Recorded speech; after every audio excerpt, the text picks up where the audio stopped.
Con Jesús en su palabra. Le invito entonces a abrir sus Biblias en 1 de Juan, capítulo 5, versos 19 y 20. Y si se dan cuenta, ya estamos terminando 1 de Juan. Nos queda solamente la postdata. ¿Cuál sería la postdata? Hijitos, guardaos de los ídolos. Esa sería la postdata de Juan. Postdata, hijitos, guardados de los ídolos. Y una postdata muy adecuada porque termina con un mandato, con un llamado a la obediencia. Y como hemos aprendido en el catecismo, no hay nada de malo en terminar un sermón con un llamado a la obediencia. Porque cuando se predica la ley de Dios, también se está predicando la gracia. Si hemos encontrado el texto, siga atentamente la lectura de la palabra de Dios.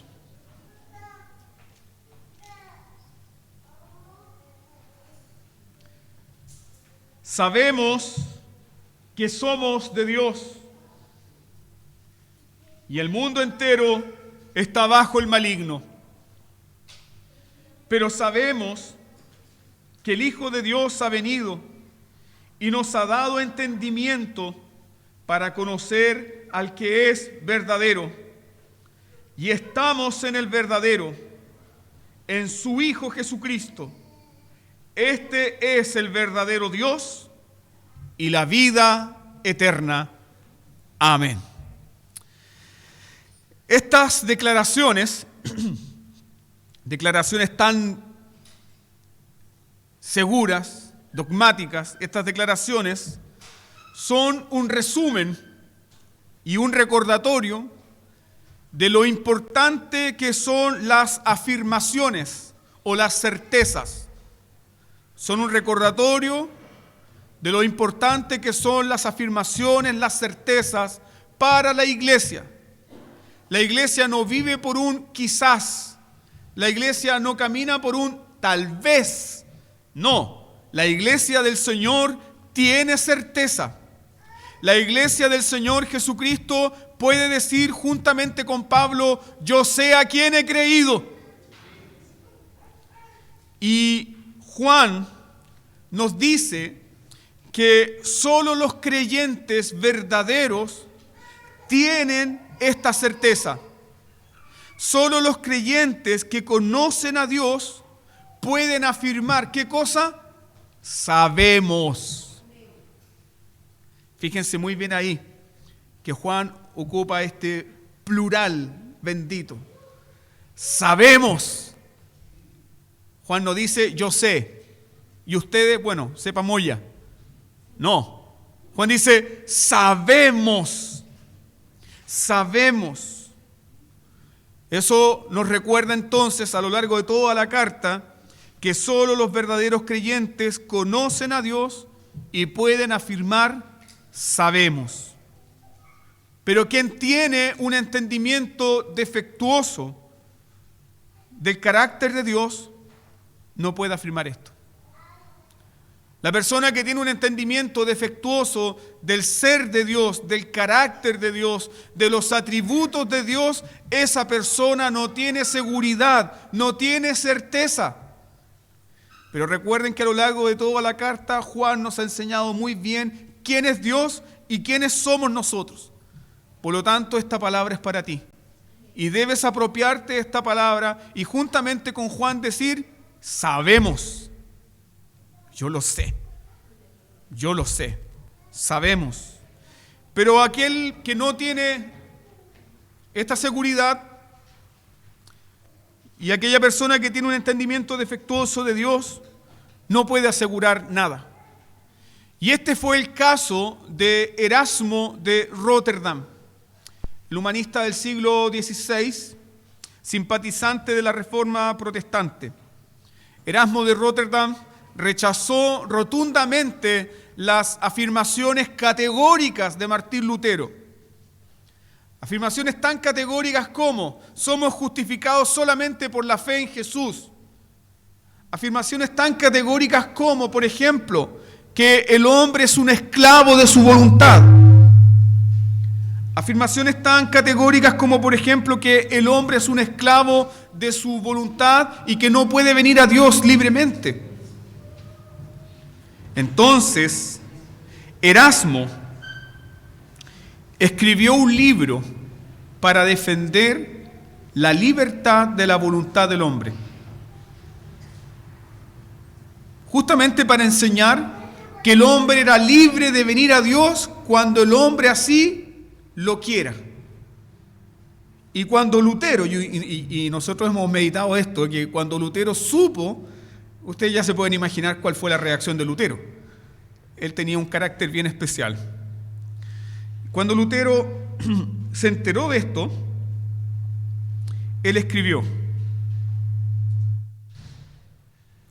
nada es más familiar o característico entre los cristianos que la afirmación. Si se quitan las afirmaciones, se quita el cristianismo. Miren qué importante. Lutero decía, si se le quitan al cristiano las afirmaciones, la certeza, la seguridad, el cristianismo desaparece. Porque el cristianismo no es incertidumbre, es seguridad, es certeza. Y es seguridad y certeza aún para el más débil de los cristianos. Aún el más débil de los cristianos puede decir, yo no sé quién era, pero solo sé que antes era ciego y ahora veo. Hay certeza. Y yo me imagino que Juan hubiese estado muy complacido con la firmeza de Lutero. Están en la misma página. Juan hubiese estado muy complacido con la firmeza y con la certeza de Lutero, porque ya hemos aprendido que Juan no da espacio para la incertidumbre. ¿Es o no es? Y por esa razón, Juan, con toda certeza, nos enseña que podemos estar seguros en Dios. De ahí viene el título de este sermón: seguros en Dios. Juan nos dice, sabemos que el nacido de Dios no permanece en el pecado. Juan nos dice que el nacido de Dios no puede pecar en el pecado de muerte, que es la apostasía y la blasfemia. Juan nos dice que sabemos que somos de Dios. Juan nos dice que sabemos que el Hijo de Dios ha venido y nos ha dado conocimiento del Dios verdadero. ¿Se dan cuenta? Certeza, certeza, certeza, certeza. Si quitamos estas certezas o estas afirmaciones categóricas, el cristianismo desaparece. Pero el cristianismo es real. El evangelio es real. Y el Salvador que tenemos es real. ¿Lo sabemos? Oremos. Pidamos al Señor su bendición por su palabra. Padre, nos acercamos a ti como ovejas hambrientas. Yo, Señor, la primera de ellas. Como ovejas que necesitamos tu cuidado. Ovejas que necesitamos el alimento puro, santo, limpio, que puedes dar a nuestros corazones. Necesitamos, Señor, consuelo. Señor, y todo aquel que ha ido a ti, ya sea, Señor, por consuelo o por perdón, jamás ha sido defraudado. Y nosotros no tampoco seremos defraudados hoy, porque venimos a ti, Señor, como tu pueblo. Rogamos entonces, Señor, la iluminación de tu Santo Espíritu para permanecer en tu palabra, para que tu palabra, Señor, haga vida en nosotros y para que podamos verte a ti y conocer a tu Hijo, al verdadero. En el nombre de Jesús. Amén. Versículo 19. Lo primero que nos dice Juan es, sabemos que somos de Dios. Sabemos que somos de Dios. Juan nos dice, miren, a lo mejor, tal vez, quizás, algún día usted podrá saber si es de Dios. Juan dice, sabemos. Completa seguridad. sabemos. Y si se fijan en el versículo 18, Juan dice, sabemos que el nacido de Dios no peca. Eso significa que el nacido de Dios no comete el pecado de muerte.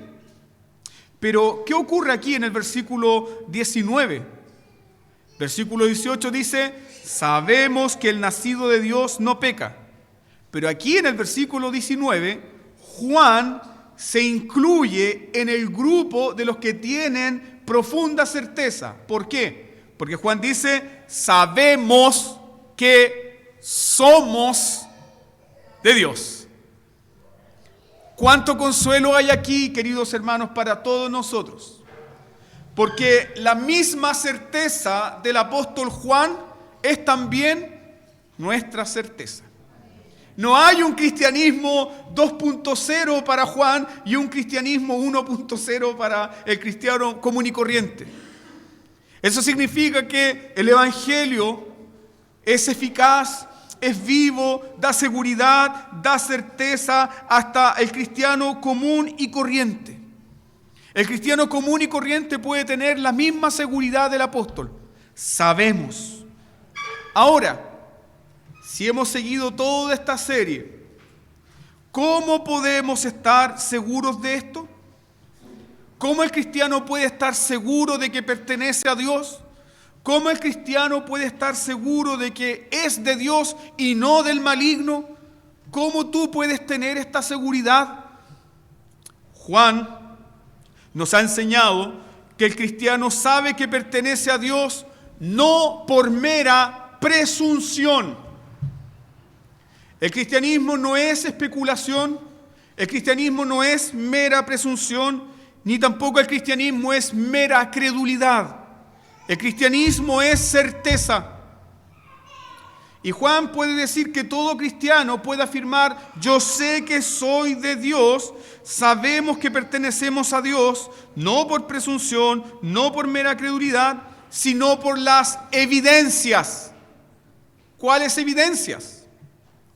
Las evidencias del nuevo nacimiento.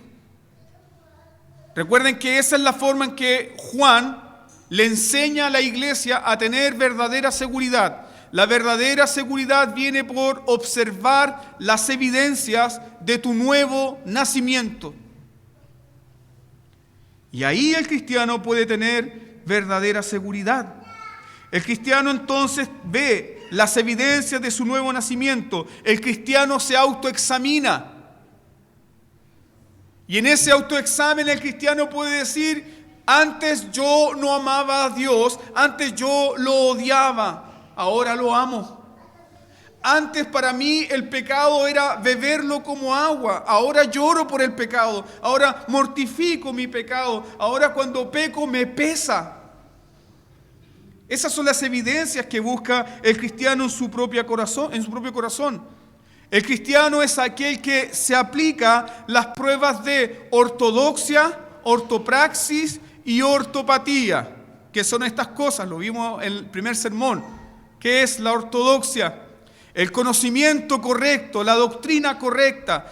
Tenemos la fe de los apóstoles, tenemos la fe de Juan, tenemos la confesión de fe de Juan, tenemos la doctrina apostólica. Esa es la primera prueba. Segundo, ¿cómo está mi ortopraxis? ¿Procuro guardar los mandamientos de Dios? ¿Procuro obedecer al Señor? ¿Mi conocimiento de Dios está en armonía con mi vida práctica de cristiano? Esa es la segunda prueba. Y la tercera prueba es la ortopatía, es decir, los afectos correctos. ¿Amo a Dios? Oh sí, yo amo mucho a Dios, pero ¿amo a los hermanos? Juan nos dice claramente que aquel que no ama a sus hermanos no es de Dios.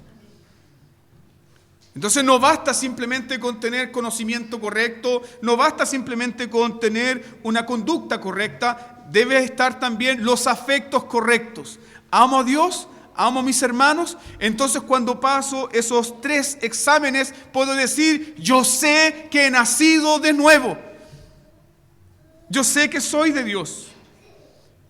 Estas pruebas, queridos hermanos, entonces, nos libran de la falsa seguridad. Nos libran de la falsa seguridad. Y lamentablemente en muchas iglesias, muchas personas tienen una falsa seguridad porque nunca han examinado sus corazones. Y en esa falsa seguridad viajarán a una eterna condenación. Pero también hay muchos cristianos genuinos y verdaderos que sufren. ¿Y por qué sufren? Porque no tienen una profunda seguridad. Pero esta carta ha sido escrita para darte verdadero gozo y verdadera seguridad. La verdadera certeza del cristiano. El cristiano puede decir, sabemos que somos de Dios. Pero ahora mira la segunda parte del versículo 19.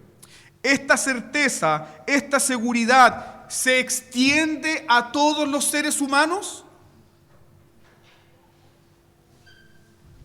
Escuche bien la pregunta. ¿Esta certeza, esta seguridad se extiende a todos los seres humanos?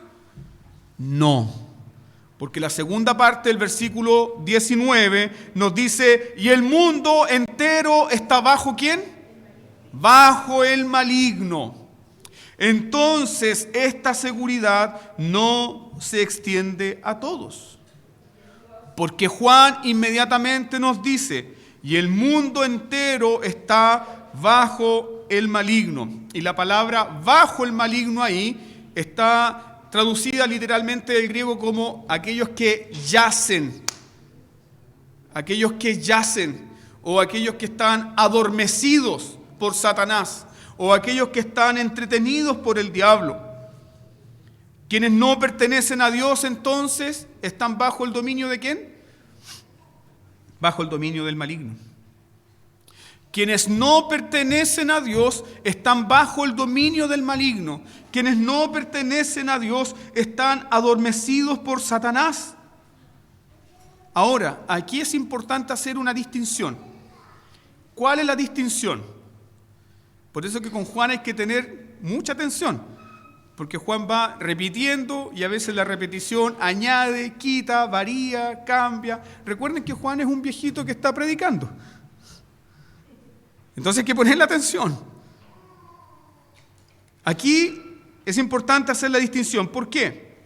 Porque si bien es cierto, Juan dice, el mundo entero está bajo el maligno, Juan no dice que el mundo es de Satanás.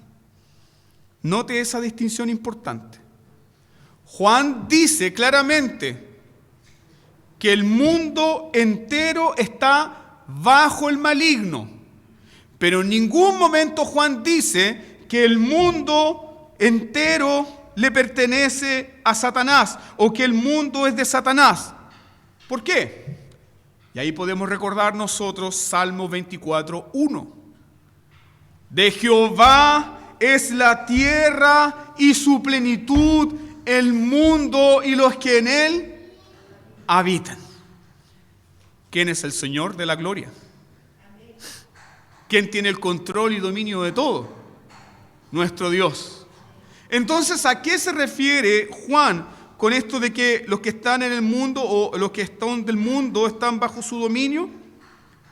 Juan se refiere, queridos hermanos, Juan se refiere a las personas que están muertas en delitos y en pecado. Juan se refiere a los que son esclavos de la corriente de este mundo. Juan se refiere a los que viven según el príncipe de la potestad del aire.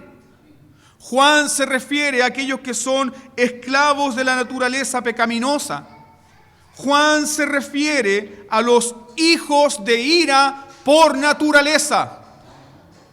Toda persona que no ha nacido de nuevo es un hijo de ira por naturaleza. Es un esclavo del pecado, es un esclavo del mundo, es un esclavo de su carne y es un esclavo de Satanás.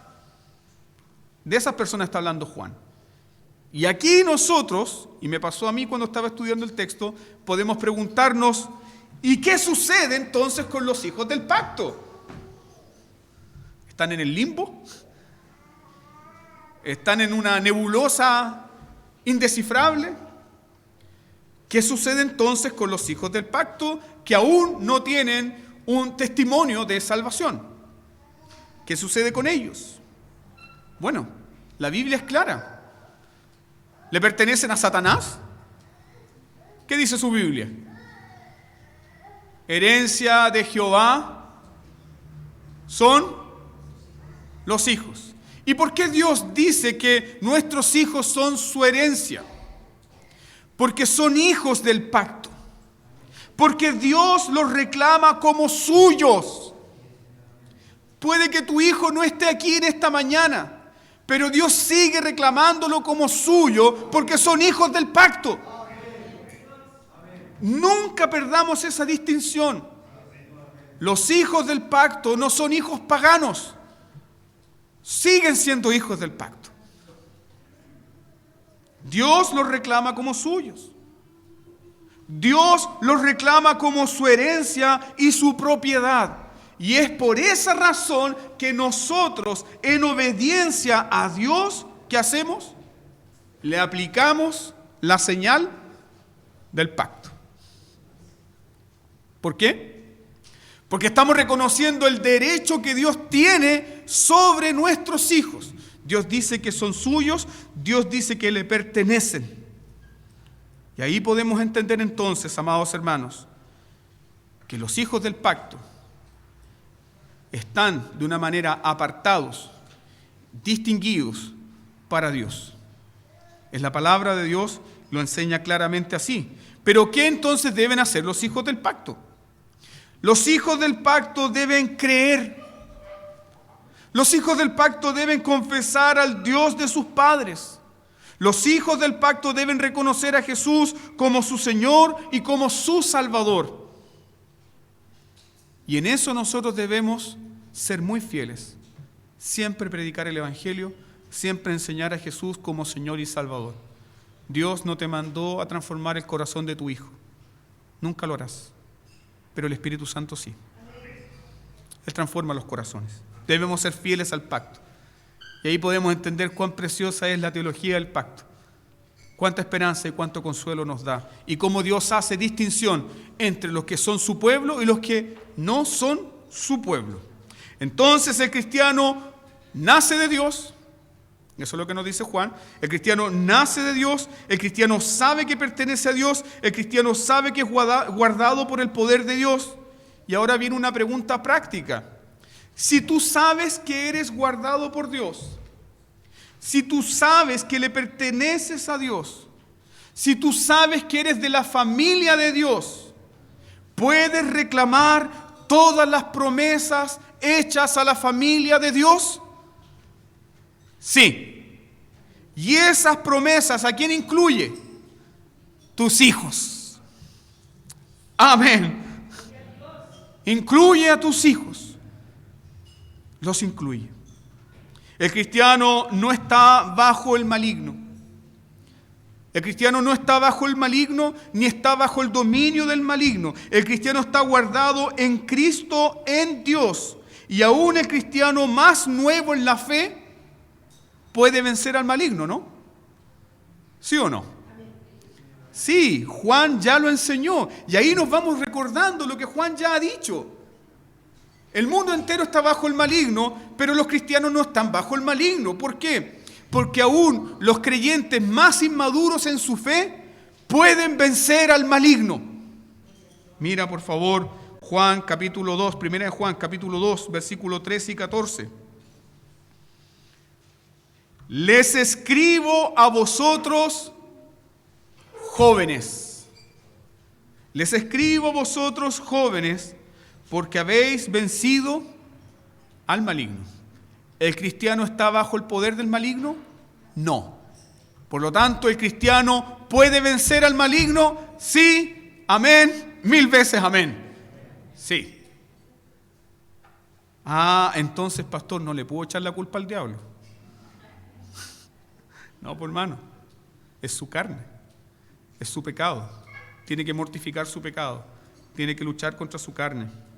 Esta es la razón por la que estamos apartados del mundo y esta es la razón por la cual el cristiano no ama al mundo, el cristiano no se deleita en lo que hay en el mundo. Esta es la razón por la cual el cristiano rechaza al mundo. ¿Por qué? Porque todo lo que hay en el mundo no proviene del Padre, ¿sino de quién? Sino del mundo. ¿Y qué nos dice Juan? Que el mundo está bajo el maligno. Entonces, ¿cómo me voy a deleitar en lo que se deleita el mundo si lo que el mundo busca deleitarse es aquello que el propio Padre del mundo les da? No puedo tener deleite en lo que los hijos de Satanás se deleitan. No améis al mundo, esa fue la exhortación que nos dio Juan, claramente. No améis al mundo ni nada de lo que está en el mundo, porque todo lo que hay en el mundo no proviene del Padre, sino del mundo. Y ahí nuevamente Juan nos da esta certeza. Sabemos. Pero quien no tiene esta certeza del sabemos, ¿qué debe hacer? Si en esta mañana estás tú escuchando este sermón y no tienes esta certeza de saber que perteneces a Dios, debes oír el llamado de la gracia. Debes oír el llamado de la gracia de Dios y correr a Cristo. Correr a Cristo, quien ha venido para deshacer las obras del diablo, como Juan ya nos ha enseñado. Quien no tiene esta certeza debe correr a Jesús cuanto antes. Debe correr a Jesús que ha venido para dar su vida por los pecadores. ¿Por qué clase de pecadores, pastor? Aún por los pecadores más desfigurados por el pecado. Jesús les hace nuevas criaturas. Y puede ser que esa persona esté diciendo, bueno, soy muy pecador para que Jesús me acepte. Mentira de Satanás. Jesús vino a dar su vida por los pecadores. Satanás te mentirá, Satanás te dirá que no hay perdón para ti. Satanás te dirá que no hay una nueva vida para ti. Satanás te dirá que no hay restauración. Pero como leíamos en la lectura pública, Jesús es el camino, Jesús es la verdad, Jesús es la vida. En este mundo solo hay mentiras, hermanos. Pero el hombre y la mujer que confía en Jesús puede conocer la verdad.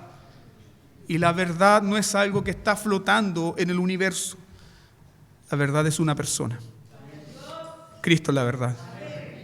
Lo conocemos a Él. Debemos entonces escuchar lo que la verdad nos dice. ¿Qué nos dice la verdad? ¿Qué nos dice Jesús que es verdad? Jesús nos dice, ven a mí y cree. Jesús nos dice, ven a mí que estás cansado y trabajado y yo te haré descansar. Jesús nos dice, echa sobre mí tu carga. Jesús nos dice, yo te doy descanso. Jesús nos dice, yo te hago nueva criatura. Jesús nos dice, yo te limpio de todos tus pecados con mi sangre y te hago una nueva criatura. Eso nos dice la verdad. Jesús nos dice, yo te perdono y pongo mi vida por ti. ¿Por qué? Porque sabemos. Mira el versículo 20. ¿Por qué estamos seguros de esto? Porque el versículo 20 dice, sabemos que el Hijo de Dios ha venido. ¿Esta certeza la tenían los gnósticos? No. Los falsos maestros gnósticos no tenían esta certeza. Por lo tanto, cuando Juan dice, sabemos, nosotros, la iglesia, la verdadera iglesia, sabemos que el Hijo de Dios ha venido. Esta afirmación es el hacha puesta a la raíz del árbol de la teología de los gnósticos. Fíjese bien lo que hace Juan. Juan pone el hacha a la raíz del árbol teológico de los falsos maestros. ¿Por qué? Porque esta afirmación es un eco de la propia declaración de Jesucristo sobre su obra redentora. Busquen su Biblia, Juan 17:3. Fíjense cómo hace eco. Primera de Juan 5:20 hace eco de Juan 17:3.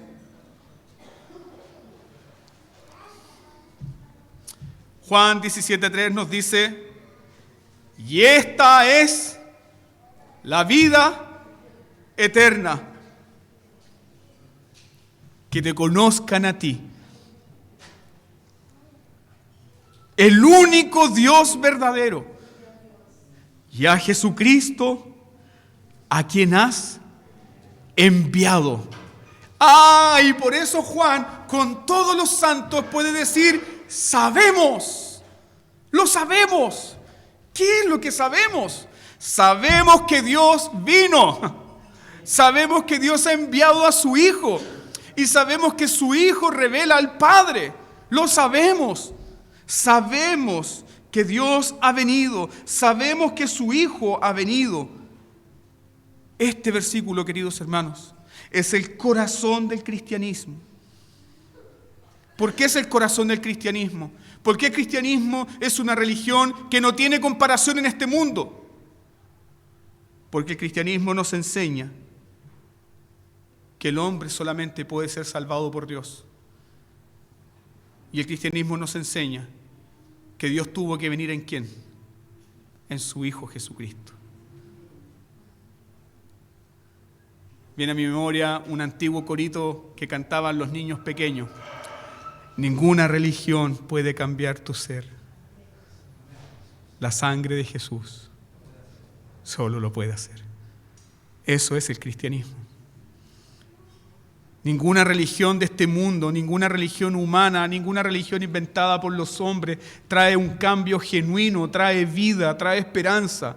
Solamente el cristianismo, porque el cristianismo se trata de Jesucristo el Salvador. Se trata de que lo que dice Juan, sabemos que el Hijo de Dios ha venido. Entonces, aquí también Juan está dando esperanza. ¿Cómo pueden escapar aquellos que se encuentran bajo el dominio de Satanás? ¿Cómo puede escapar la raza humana del poder destructivo del pecado? ¿Cómo la raza humana puede escapar de la esclavitud del diablo? ¿Cómo la raza humana puede escapar de la condenación y de la ira de Dios? ¿Cuál es la respuesta? Juan dice, sabemos que el Hijo de Dios ha venido.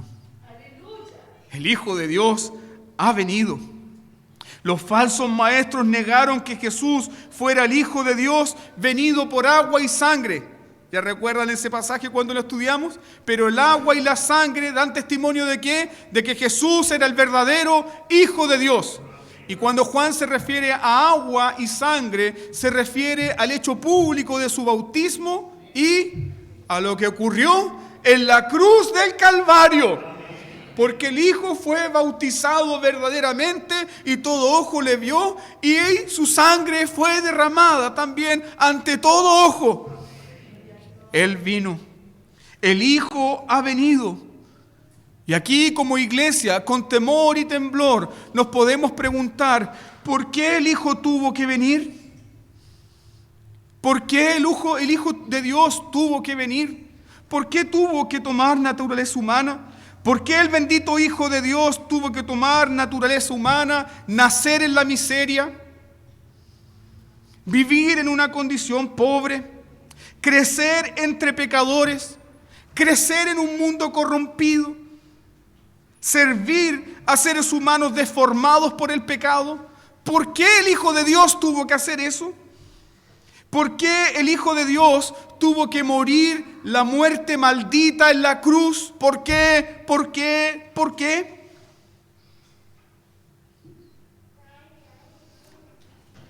Tuvo que ser así.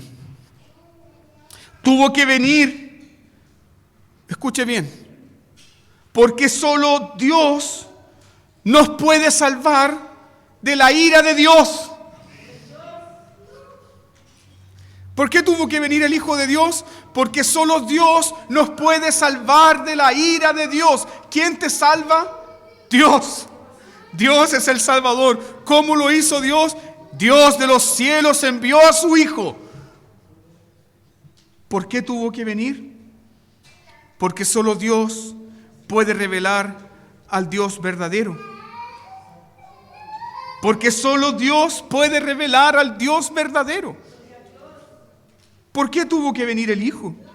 Porque solo Dios nos da verdadero conocimiento y vida. Recuerde, por favor, Juan capítulo 1, versículo 18. A Dios nadie le vio jamás. A Dios nadie le vio jamás. El unigénito Hijo de Dios que está en el seno del Padre, Él le ha dado a conocer. ¿Cuán grande es la gloria del Evangelio? La gloria del Evangelio es que Dios mismo tuvo que venir. Y por eso Pablo dice, grande es el misterio de la piedad. Dios se manifestó en carne. ¿Quién tuvo que venir para salvarte de tu pecado? No un ángel, no un querubín, no un serafín. Dios. Porque solo Dios te salva de la ira de Dios. Solo Dios te salva de la condenación que hay por el pecado. ¿Y para qué vino el Hijo de Dios? Seguimos ahí en el versículo 20, 1 de Juan 5:20. ¿Para qué vino el Hijo de Dios? Juan nos dice, y nos ha dado entendimiento para conocer al que es verdadero. Es decir, vino para darnos entendimiento. Esta semana una hermana me decía, el cristianismo es lo más razonable que hay. Absolutamente. Sí. Y nos da entendimiento para conocer al verdadero. Nuestra fe es razonable. Nuestra fe no es un salto al vacío. Nuestra fe no es mera especulación. Se nos da entendimiento para conocer al que es verdadero. Y luego Juan nos dice, estamos en el verdadero, en su Hijo Jesucristo. El término usado aquí para entendimiento es la palabra griega dianoia, que se traduce también como comprensión. Comprensión. El cristiano puede comprender ¿qué?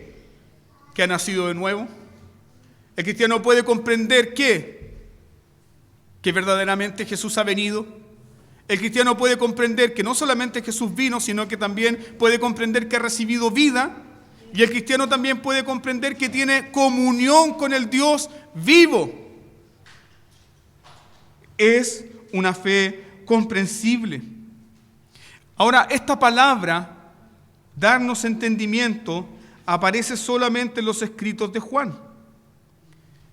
Y da la idea de que el cristiano tiene una verdadera percepción de la vida espiritual. No es un misterio. Como enseñaban los gnósticos, recuerden que los gnósticos decían, hay un conocimiento que es reservado, hay un conocimiento que es para algunos. No, ¿qué dice Juan? Sabemos. Hasta el hermano más humilde de la iglesia puede decir, yo sé, yo lo sé, yo lo sé. No sé griego, pastor, no sé apologética, pastor, no he tomado ningún curso de teología sistemática, pero yo sé que Él vive. Sí, ese es el testimonio del cristiano. Y yo sé que Él vive en mí. ¿Por qué? Porque ha recibido de Dios conocimiento verdadero. Los hijos de Dios han recibido conocimiento, una verdadera percepción y comprensión para que puedan conocer al que es verdadero. Ya vemos que la fe también es conocimiento. ¿Conoces a Jesús? ¿Lo conoces? Sí, le conozco. Si he nacido de nuevo, lo conozco. Y lo más bendito, Él me conoce a mí.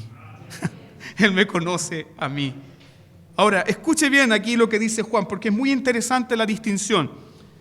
Juan dice que se nos ha dado entendimiento para conocer al verdadero. Nosotros creemos en la inspiración verbal y plenaria, ¿cierto? Algunos no más. Nosotros creemos en la inspiración verbal y plenaria, que toda la palabra de Dios es la palabra de Dios. Entonces, ¿qué significa eso? Que Juan escogió muy bien estas palabras. Juan nos dice que el Hijo ha venido para darnos a conocer al que es verdadero. Note ahí que Juan no dice para que conozcan la verdad. ¿Cuál es la distinción de esto? Juan dice, para que conozcan al verdadero. No dice para que conozcan la verdad. ¿Por qué? Porque los gnósticos creían que la verdad era una especie de emanación, era una especie de sustancia que flotaba en el universo. Y Juan nos dice que la verdad es una persona y que la podemos conocer y que podemos tener comunión con esa persona. La verdad es Jesús. Algo completamente distinto. La verdad no es abstracta, como la enseñanza de los gnósticos. La verdad, queridos hermanos, es relacional. La verdad es relacional.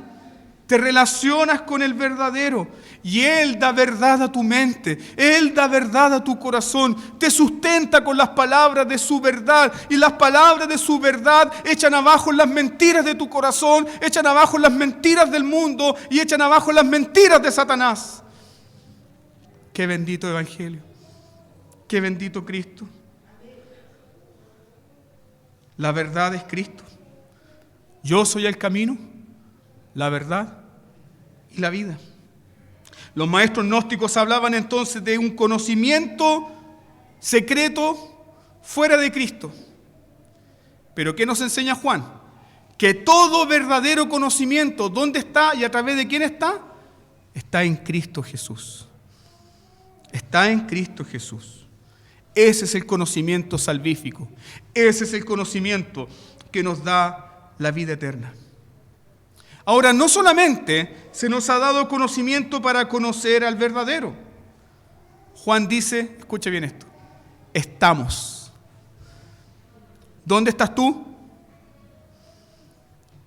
Aquí, pues, pastor. ¿Dónde estás tú? La pregunta que se le hizo al hombre cuando cayó. Adán, ¿dónde estás tú? Y el Señor te llama en esta mañana y te dice, ¿dónde estás tú? Estamos en el verdadero. No estamos bajo el maligno. No estamos bajo la condenación. No estamos bajo la ira. No estamos bajo la miseria, no estamos bajo la destrucción, estamos en el verdadero, estamos en el bendito Hijo de Dios, estamos en Él, estamos en Él. Todo creyente conoce verdaderamente a Dios y disfruta de la comunión con Dios, porque Jesús no solamente es mediador de la verdad, sino que también Jesús es mediador de la comunión. Se nos da conocimiento para conocer al verdadero, pero se nos da conocimiento ¿para qué? Para disfrutar del verdadero. El cristiano tiene un Padre. El cristiano tiene un Salvador, un Redentor, un amigo. El cristiano se relaciona con su Dios. El cristiano goza de profunda comunión con Dios. ¿Cómo va a cerrar entonces Juan su epístola? Nos va a decir lo siguiente. Este es el verdadero Dios y la vida eterna. ¿Qué es conocer a Dios, hermanos? ¿Qué es conocer a Dios? Conocer a Dios es conocer al Hijo. Y quien conoce al Hijo, ¿conoce a quién? Al Padre. No solo hemos recibido conocimiento para conocer al verdadero, estamos en el verdadero y hemos recibido vida eterna. Fíjense cuán gloriosa es esta afirmación. Yo quiero que usted capte esto, lo note y lo guarde en su corazón, porque como Juan está cerrando su epístola, él dice, este es el verdadero Dios y la vida eterna. ¿A quién Juan está reconociendo como Dios? Al Hijo de Dios. Juan está reconociendo a Jesús como Dios verdadero. Y no sé si usted recuerda esto, pero este es el versículo que tus padres de la iglesia y posteriormente en el credo niceno fue incluido. El credo niceno es el credo que declara la deidad de Jesucristo. Y es un credo que fue dado por los padres de la iglesia para toda la iglesia cristiana. Permítame citarle el credo niceno. Creo en un solo Señor. Escuche bien. Creo en un solo Señor, Jesucristo, Hijo único de Dios, nacido del Padre antes de todos los siglos. Escuche bien cómo ellos incluyen este versículo de Juan. Dios de Dios, luz de luz, Dios verdadero de Dios verdadero. Y Juan dice, estamos en el verdadero. Estamos en Dios. Tenemos al verdadero Dios. Estamos en el verdadero. Y sigue el credo niceno diciendo, el Dios verdadero, engendrado, no creado, de la misma naturaleza del Padre. ¿Qué es la vida eterna? Juan nos dice que la vida eterna es conocer al que es verdadero y estar en el que es verdadero. ¿Lo conocen? ¿Está? Amén. ¿Lo conoces? ¿Estás en él? Amén. Conocemos al que es verdadero y estamos en el verdadero. Eso significa entonces que fuera de Cristo no hay vida. Fuera de Cristo no hay vida eterna. Fuera de Cristo no hay esperanza para quien está lejos. No hay esperanza fuera de Cristo. Pero quien tiene a Cristo, ¿qué tiene? Tiene al verdadero, tiene conocimiento del verdadero, tiene vida eterna. Quien tiene al Hijo, tiene la vida. Hermanos queridos, abramos nuestro corazón en esta mañana y adoremos a Jesús, porque todo fuera de Jesús es falso. Todo fuera de Jesús es pasajero. Todo fuera de Jesús perece. Pero Jesús es eterno. Y aquel que está en Jesús vivirá para siempre. Yo sé que ustedes y yo conocemos muchas personas que anhelan lo real. Muchas personas anhelan lo real, buscan lo real, pero esas personas se siguen afirmando ¿a qué? A ilusiones temporales, a vacíos, a vanidades temporales, a vanidades que no llenan el corazón, pero Jesús es vida. Quien tiene a Él tiene verdadera esperanza. Y Juan ofrece esta verdadera esperanza, porque Juan concluye esta carta diciéndonos, quien tiene al Hijo, tiene la vida. Estamos en el verdadero, y Él es el verdadero Dios y la vida eterna. ¿Lo conoces? Si lo conoces, adórale. Porque así termina la carta de Juan. Hijitos, guardaos de los ídolos. Ahí vemos cómo pone en práctica todo este conocimiento Juan. Juan nos dice, si conoces al verdadero, debes tener tu corazón para el verdadero. Si estás en el verdadero, debes adorar al verdadero y no a los ídolos. Adoremos a Dios. Oremos. Señor, la gloria de tu evangelio es grande. Es, Señor, incomprensible para la mente humana, pero nos has dado a nosotros verdadera comprensión. Nos has dado conocimiento. Nos has dado conocimiento de aquel que es verdadero y estamos en el verdadero. Ya no estamos más en nuestros pecados. No estamos más en el mundo. No estamos más en la condenación de nuestros pecados. Estamos en el verdadero. Permítanos entonces, Señor, ahora vivir, Señor, vivir como aquellos que se deleitan, como aquellos que han conocido profundamente. Ayúdanos, Señor, a tener grata y profunda comunión contigo, porque nos salvaste, nos redimiste para ti. Somos tuyos, Señor. Entonces, Señor, como somos tuyos, Pelea por nuestros corazones.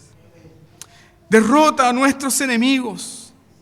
Derrota, Señor, nuestros enemigos de nuestro propio corazón, que nos apartan de la adoración verdadera, que nos apartan de disfrutar, de conocer profundamente quién tú eres.